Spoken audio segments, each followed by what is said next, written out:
আমাদের ভারত বাংলাদেশ সেনাবাহিনীকে কেন ভয় পায়?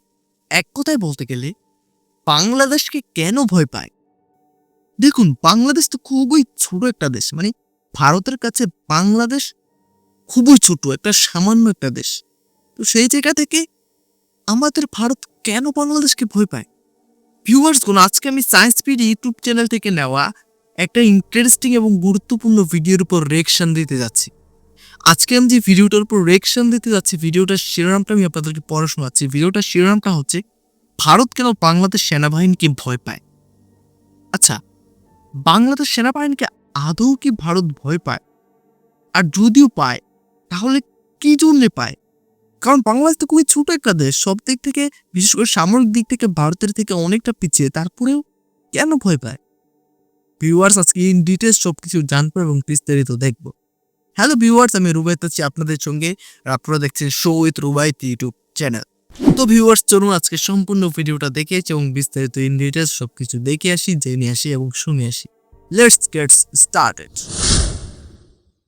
বন্ধুরা, শেখ হাসিনা সরকারের পতনের পর শেখ হাসিনা কিন্তু পালিয়ে গিয়ে ভারতে আশ্রয় নিয়েছে। আর এতে করে বেশ টেনশনে পড়ে গেছে ভারতের দাদারা। ভারতের অনেক সংসদ সদস্যরা তো বাংলাদেশ দখলের হুমকিও দিয়েছে। কারণ বাংলাদেশের বর্তমানে যেসব উপদেষ্টা ও ডক্টর মোহাম্মদ ইউনূস ক্ষমতায় আছেন, তারা কিন্তু সকলে ভারত বিরোধী। তাই বর্তমানে ভারত চাচ্ছে যে কোনো মূল্যে বাংলাদেশের শেখ হাসিনাকে ক্ষমতায় বসাতে, নয়তোবা পুরো বাংলাদেশকে তারা দখল করতে চায়। হতে পারে ভারত সেনাবাহিনী পাঠিয়ে বাংলাদেশকে দখল করে নিতে পারে, কিন্তু এটা যতটা বলা সহজ ততটাই করা কঠিন। কারণ বাংলাদেশ সেনাবাহিনী তো আর তখন হাতে চুরি পরে বসে থাকবে না। দেশ রক্ষা করার জন্য তারাও যুদ্ধে ঝাঁপিয়ে পড়বে। বাংলাদেশ সেনাবাহিনী পৃথিবীর অন্যতম শক্তিশালী একটি সেনাবাহিনী, এবং বর্তমানে বাংলাদেশ সেনাবাহিনীতে 2,60,000-এর মতো অ্যাক্টিভ সৈন্য রয়েছে। এছাড়াও বাংলাদেশ সেনাবাহিনীতে রয়েছে অত্যাধুনিক সব মারণাস্ত্র, যেগুলো ভারতের ঘুম হারাম করে দিতে পারে। আপনারা হয়তো ভাবতে পারেন যে ইন্ডিয়ার সেনাবাহিনী তো বাংলাদেশের চেয়ে সাইজে অনেক বড় এবং তারা অনেক বেশি শক্তিশালী, তাহলে বাংলাদেশ কিভাবে ভারতের সাথে পারবে? আসলে ভারতীয় সেনাবাহিনী পৃথিবীর অন্যতম শক্তিশালী বৃহৎ একটি সেনাবাহিনী হলেও তারা সর্বশক্তি বাংলাদেশের বিরুদ্ধে প্রয়োগ করতে পারবে না। কারণ বাংলাদেশ দখল করতে হলে ভারতের কমপক্ষে 25 থেকে 30 ডিভিশন সৈন্যের প্রয়োজন আছে। সেখানে ভারতের হাতে রয়েছে মাত্র 40 ডিভিশন সৈন্য, যার বেশিরভাগ চীন ও পাকিস্তান বর্ডারেই নিয়োজিত থাকে। ফলে ভারত কখনোই পূর্ণ শক্তি নিয়ে বাংলাদেশে হামলা করতে পারবে না। ফলে বাংলাদেশে হামলা করা মানে ভারতের নিজের পদে বাস নেওয়ার মতো। এছাড়াও বাংলাদেশ একটি নদীমাতৃক দেশ। বাংলাদেশ জুড়ে ছড়িয়ে ছিটিয়ে রয়েছে শত শত নদী, যেখানে ভারী কোনো অস্ত্র চলবে না। অর্থাৎ ভারী যুদ্ধ ট্যাঙ্ক, ভারী আর্টিলারি এগুলো কিন্তু বহন করা যাবে না বাংলাদেশের মাটি দিয়ে। ফলে বাংলাদেশ যদি সব রোড ব্লক করে দেয়, তাহলে ভারত কখনোই বাংলাদেশ সেনাবাহিনীর সাথে পূর্ণ শক্তি নিয়ে যুদ্ধ করতে পারবে না।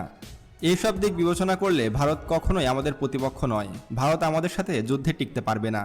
এছাড়াও বাংলাদেশে বাক্যাংশটা দেখার আগে কিছু বিষয় বলেনি। সত্যি বাংলাদেশের মধ্যে যেভাবে নদী ছড়িয়ে ছিটিয়ে আছে, আসলেই সম্ভব না।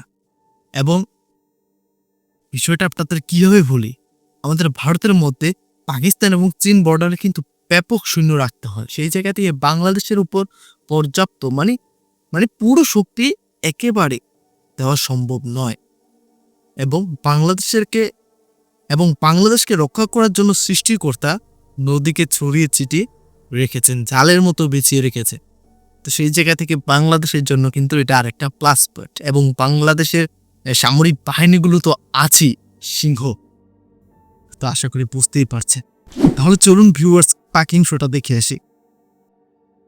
আরেকটি বড় শক্তি হলো বাংলাদেশের আধা সামরিক বাহিনী বা প্যারামিলিটারি বাহিনী। বাংলাদেশের প্যারামিলিটারি বাহিনী পৃথিবীর সবচেয়ে বৃহত্তম বাহিনী। প্রায় 68 লক্ষ প্যারামিলিটারি বাহিনী রয়েছে বাংলাদেশ সেনাবাহিনীতে, যারা সকলেই অস্ত্র চালাতে জানে। ফলে এত বড় বাহিনীর সামনে ভারত কখনোই দাঁড়াতে পারবে না। প্যারামিলিটারির কথা বাদই দিলাম, শুধুমাত্র বাংলাদেশ সেনাবাহিনীর সামনে দাঁড়ানোর মতো ক্ষমতা ভারত সরকারের নেই। এমনকি আপনি জানলে অবাক হবেন যে বাংলাদেশ সেনাবাহিনীতে খুবই শীঘ্রই আরও ভয়ঙ্কর সব মারণাস্ত্র যুক্ত হচ্ছে। বাংলাদেশ বর্তমানে তুরস্ক, চীন, রাশিয়া এবং আমেরিকার কাছ থেকে ভয়ঙ্কর সব যুদ্ধাস্ত্র ক্রয় করছে, যেগুলো দেখলে তো ভারত প্যান্টে হিসু করে দেবে। বন্ধুরা, এবার আমি আপনাদেরকে বাংলাদেশের আপকামিং বেশ কয়েকটি অস্ত্র দেখাবো, যেগুলো দেখলে মোদী সরকার নড়ে চড়ে বসে এবং ভারতের সকল মানুষ ভয় পায়। বাংলাদেশের এই অস্ত্রগুলোর সামনে মিয়ানমার কেন? ভারতও 10 বার উঠবে বসবে, এবং এই অস্ত্রগুলো যুক্ত হওয়ার পরে বাংলাদেশ হবে দক্ষিণ এশিয়ার অন্যতম শক্তিশালী একটি দেশ। নাম্বার 1, বোরা ব্যালিস্টিক মিসাইল। 2018 সালে বাংলাদেশ সর্বপ্রথম ব্যালিস্টিক মিসাইল ক্রয়ের আলোচনা শুরু করে। তবে যেহেতু এটি ভারী ও ব্যয়বহুল অস্ত্র, তাই এটি ডেলিভারি পেতে একটু বেশি সময় লেগে গেছে। বাংলাদেশ মূলত তুরস্ক থেকে বোরা ব্যালিস্টিক মিসাইল অর্ডার করেছে, যেটা খুব শীঘ্রই বাংলাদেশের বহরে যুক্ত হবে। আপনি জানলে অবাক হবেন, তুরস্কের এই ব্যালিস্টিক মিসাইলটি পৃথিবীর মধ্যে অন্যতম শক্তিশালী একটি ব্যালিস্টিক মিসাইল, এবং এর সর্বোচ্চ রেঞ্জ 240 কিলোমিটার, এবং এটা নিখুঁতভাবে আঘাত আনতে সক্ষম। অর্থাৎ এটি দিয়ে আমরা মিয়ানমারের রাজধানী নেপিডোতেও আক্রমণ চালাতে সক্ষম হব। এতে করে মিয়ানমার কখনোই আমাদের সামনে দাঁড়াতেও পারবে না। আর সবচেয়ে অবাক করা বিষয় হলো এই ব্যালিস্টিক মিসাইলটির গতি। এটির গতি ম্যাক 5, অর্থাৎ এটি শব্দের গতির চেয়েও 5 গুণ স্পিডে গিয়ে শত্রুর যে কোনো স্থাপনায় আঘাত আনতে সক্ষম, এবং এটি 150 কেজি থেকে 250 কেজি পর্যন্ত ওয়ারহেড বহন করতে পারে। আশা করা যাচ্ছে যে আগামী কয়েক মাসের মধ্যেই হয়তো বাংলাদেশ সেনাবাহিনী এই বোরা ব্যালিস্টিক মিসাইলের ডেলিভারি পাবে। Number 2, attack helicopter. বন্ধুরা, আপনারা হয়তো জানেন যে বাংলাদেশ সেনাবাহিনীর কাছে কোনো রকম অ্যাটাক হেলিকপ্টার নেই, অথচ আমাদের পার্শ্ববর্তী দুই শত্রু দেশ ভারত এবং মিয়ানমারের হাতে কিন্তু বিপুল সংখ্যক অ্যাটাক হেলিকপ্টার রয়েছে। বিশেষ করে মিয়ানমারের হাতেও কিন্তু 9টি অ্যাটাক হেলিকপ্টার রয়েছে। তাই বাংলাদেশের এখন ফরজ হয়ে গেছে অ্যাটাক হেলিকপ্টার ক্রয় করা। বাংলাদেশ মূলত 2018 সালে অ্যাটাক হেলিকপ্টার হয়তো অর্ডার দিয়েছে। বাংলাদেশ প্রথমে চীন এবং রাশিয়ার সাথে আলোচনা করেছিল। তারপরে গুঞ্জন উঠেছিল যে আমেরিকার কাছ থেকে অ্যাপাচি অ্যাটাক হেলিকপ্টার ক্রয় করবে বাংলাদেশ। কিন্তু আমেরিকার অ্যাপাচি অ্যাটাক হেলিকপ্টারগুলো অত্যন্ত ব্যয়বহুল হওয়াতে বাংলাদেশ সে সিদ্ধান্ত থেকে সরে আসে। বর্তমানে গুঞ্জন উঠেছে যে এই বছর বাংলাদেশ তুরস্কের তৈরি টাই T-129 অ্যাটাক হেলিকপ্টারের ডেলিভারি পাবে। আর তুরস্কের এই অ্যাটাক হেলিকপ্টার বাংলাদেশে আসাতে অবাক হওয়ার কোনো কিছু নেই, কারণ এর আগে আমরা দেখেছি যে বাংলাদেশ কিন্তু তুরস্কের বাইরাক্তার TB2 অ্যাটাক ড্রোনের ডেলিভারি পেয়েছে। প্রায় 8টি এই ধরনের অ্যাটাক ড্রোন কিনেছে বাংলাদেশ। তাই বলাই যায় যে হঠাৎ করে হয়তো আপনারাও দেখবেন যে তুরস্কের অ্যাটাক হেলিকপ্টার বাংলাদেশের বহরে যুক্ত হয়ে গেছে। তবে টাই 129-এর দ্বিতীয় সংস্করণ নিয়ে এসেছে তুরস্ক। তবে আমার মতে তুরস্কের এই দ্বিতীয় সংস্করণের অ্যাটাক হেলিকপ্টারটি নিলে হয়তো ভালো হবে, কারণ এই অ্যাটাক 2 হেলিকপ্টারটি কিন্তু অত্যন্ত ক্ষমতাসম্পন্ন, এবং তুরস্কের তৈরি এই ভারী অ্যাটাক হেলিকপ্টারটি আমেরিকার তৈরি অ্যাপাচি অ্যাটাক হেলিকপ্টারের সমকক্ষ বলে ধারণা করা হচ্ছে। অনেকের মতে এটি আমেরিকার তৈরি অ্যাপাচি অ্যাটাক হেলিকপ্টারের চেয়েও অধিক ক্ষমতাসম্পন্ন এবং অধিক শক্তিশালী। তাই আমার মতে তুরস্কের অ্যাটাক হেলিকপ্টারের চেয়ে অ্যাটাক 2 অধিক ক্ষমতাসম্পন্ন হওয়ায় আমি মনে করি যে তুরস্কের অ্যাটাক 2 হেলিকপ্টারটি কেনাই বাংলাদেশের জন্য বেশি ভালো হবে। তারপরও অ্যাটাক হেলিকপ্টারটিও কিন্তু খারাপ না। তুরস্কের T-129 অ্যাটাক হেলিকপ্টারও কিন্তু যথেষ্ট ভালো। আর তুরস্কের এই অ্যাটাক 1 হেলিকপ্টারটি হয়তো কিছুদিনের মধ্যেই বাংলাদেশের বহরে যুক্ত হবে। মোট 8টি এই ধরনের অ্যাটাক হেলিকপ্টার অর্ডার দিয়েছে Bangladesh. Number 3, medium range air defence system বা মিডিয়াম রেঞ্জের আকাশ প্রতিরক্ষা ব্যবস্থা। বাংলাদেশ 2019 সাল থেকে আকাশ প্রতিরক্ষার বিষয়ে গুরুত্ব দিয়ে আসছে, এবং 21 শতাব্দীর চ্যালেঞ্জ মোকাবেলায় বাংলাদেশ সিদ্ধান্ত নেয় যে medium range air defence system ক্রয় করবে। তারই ধারাবাহিকতায় বাংলাদেশ চীন, তুরস্ক এবং ব্রিটেনের সাথে বৈঠকে বসে, এবং তুরস্কের কাছ থেকে মিডিয়াম রেঞ্জের হিসার আকাশ প্রতিরক্ষা ব্যবস্থা অর্ডার করে বাংলাদেশ সেনাবাহিনী। বাংলাদেশ সেনাবাহিনী 1 regiment Hisar medium range air defence system order দিয়েছে, যা খুব দ্রুত বাংলাদেশ সেনাবাহিনীর বহরে যুক্ত হবে, এবং এর রেঞ্জ 50 থেকে 60 কিলোমিটার। অর্থাৎ বাংলাদেশের ভূখণ্ডের দিকে ছুটে আসা যে কোনো প্রকার অ্যাটাক হেলিকপ্টার, যুদ্ধবিমান, ড্রোন সব কিছুই মাঝ আকাশে ধ্বংস করে দিতে সক্ষম এই হিসার এয়ার ডিফেন্স সিস্টেম। এই দেখুন ভিউয়ার্স, এখানে আরেকটা বিষয় না বলে পারছি না, সেটা হচ্ছে এই যে মাঝারি রেঞ্জের যে এয়ার ডিফেন্স সিস্টেম বাংলাদেশ ক্রয় করতে যাচ্ছে, আমার মতে এটার পাশাপাশি লং রেঞ্জের এয়ার ডিফেন্স সিস্টেম যদি ক্রয় করে বাংলাদেশ, তাহলে বাংলাদেশের জন্য সেটা আরো বেশি ভালো হবে। হ্যাঁ, কারণ বাংলাদেশে বর্তমানে যেহেতু সেরকম কোনো পাওয়ারফুল যুদ্ধবিমান নেই, তো সেই জায়গা থেকে আকাশ প্রতিরক্ষা কিন্তু খুবই দুর্বল বাংলাদেশে। তো অবশ্যই যদি এয়ার ডিফেন্স সিস্টেম ভালো হয় তাহলে বাংলাদেশের এয়ারও ভালো থাকবে, আশা করি বুঝতে পারছে।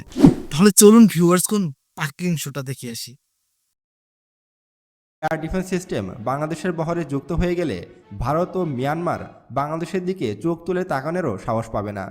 বন্ধুরা, আর আপনি একটা জিনিস কি খেয়াল করেছেন, বাংলাদেশ কিন্তু 2024 সালে ভারী সব অত্যাধুনিক অস্ত্রগুলো কিন্তু তুরস্কের কাছ থেকে ক্রয় করছে। এটা কিন্তু অনেক ভালো সংবাদ, কারণ এতদিন আমরা চীন, রাশিয়া এবং ব্রিটেনের কাছ থেকে অস্ত্রশস্ত্র ক্রয় করতাম, এতে করে আমাদের টাকাগুলো খ্রিস্টানদের হাতে চলে যেত। কিন্তু তুরস্ক যেহেতু একটি মুসলিম দেশ, সেহেতু আমাদের টাকাগুলো তুরস্কের কাছে জমা থাকবে। শুধু তাই নয়, তুরস্কের অস্ত্রের মানও কিন্তু অন্যান্য দেশের তুলনায় যথেষ্ট ভালো, যা আমরা রাশিয়া ইউক্রেন যুদ্ধ এবং হামাস ইসরায়েল যুদ্ধে দেখেছি। Number 4, panther হাউজার artillery system. বন্ধুরা, প্যান্থার হাউজার আর্টিলারি সিস্টেম কিন্তু বর্তমান যুগের অন্যতম ভয়ঙ্কর একটি অস্ত্র। আর যুদ্ধক্ষেত্রে আর্টিলারিকে বলা হয় শত্রুপক্ষের যমদূত। এই আর্টিলারির ফায়ার পাওয়ারের মাধ্যমে সৈন্যরা কিন্তু একের পর এক অঞ্চল দখল করতে পারে। এই কারণে অনেকে একে যুদ্ধক্ষেত্রের বিধাতাও বলে থাকে। যাদের আর্টিলারি বহর যত বেশি ক্ষমতাসম্পন্ন, যুদ্ধক্ষেত্রে তারাই এগিয়ে থাকবে। আর পদাতিক বাহিনী ছাড়া কিন্তু কখনোই অন্য অঞ্চল দখল করা সম্ভব নয়। আর সেনাবাহিনীর প্রধান হাতিয়ারই হলো এই আর্টিলারি সিস্টেম। বাংলাদেশ মূলত কতগুলো হাউজার আর্টিলারি সিস্টেম অর্ডার দিয়েছে তা জানা যায়নি। বাংলাদেশ মূলত তুরস্কের প্যান্থার হাউজার আর্টিলারি সিস্টেম অর্ডার দিয়েছে। আর তুরস্কের এই আর্টিলারি সিস্টেমটি কিন্তু যথেষ্ট ব্যয়বহুল এবং যথেষ্ট শক্তিশালী। বাংলাদেশ সেনাবাহিনীর হাতে যদি এই প্যান্থার হাউজার আর্টিলারি সিস্টেম চলে আসে, তাহলে ভারত এবং মিয়ানমারের সেনাবাহিনীর তুলনায় বাংলাদেশ সেনাবাহিনী আরও এক ধাপ এগিয়ে থাকবে এবং যুদ্ধক্ষেত্রে বাংলাদেশ সেনাবাহিনীর প্রতিপক্ষরা সবসময় ভয়ে থাকবে। আর প্যান্থার হাউজার আর্টিলারি সিস্টেমে মূলত 155 mm এবং 190 mm এর আর্টিলারি শেল ব্যবহার করা হয়, আর যেগুলো বাংলাদেশেই তৈরি হচ্ছে। ফলে যুদ্ধক্ষেত্রে বাংলাদেশ আরও এক ধাপ এগিয়ে থাকবে। নাম্বার 5, সাবমেরিন কিলার অ্যাটাক হেলিকপ্টার বা এন্টি সাবমেরিন হেলিকপ্টার। বন্ধুরা, বাংলাদেশ 2018 সালে মূলত ইতালি থেকে 2টি এন্টি সাবমেরিন হেলিকপ্টার অর্ডার দিয়েছে, যেগুলো এখনও ডেলিভারি পায়নি বাংলাদেশ। হয়তো এবছরই ইতালি থেকে এই এন্টি সাবমেরিন অ্যাটাক হেলিকপ্টারগুলোর ডেলিভারি পাবে বাংলাদেশ। বন্ধুরা, আপনারা হয়তো জানেন যে আমাদের পার্শ্ববর্তী দুইটি দেশ ভারত এবং মিয়ানমার উভয়ের কাছেই কিন্তু সাবমেরিন রয়েছে। ভারতের কাছে কিন্তু বিপুল পরিমাণে সাবমেরিন রয়েছে এবং মিয়ানমারের হাতে রয়েছে 3টি সাবমেরিন।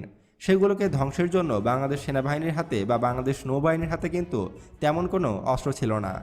সম্প্রতি বাংলাদেশ নৌবাহিনীতে যুক্ত হতে চলেছে সাবমেরিন কিলার অ্যাটাক হেলিকপ্টার। এটি দিয়ে বাংলাদেশ নৌবাহিনী অনায়াসেই মিয়ানমারের সাবমেরিনগুলোকে ধ্বংস করে দিতে পারবে সাগরের গভীরেই। এমনকি ভারতের সাবমেরিনগুলোকেও ধ্বংস করতে সক্ষম হবে এই এন্টি সাবমেরিন কিলার হেলিকপ্টারটি।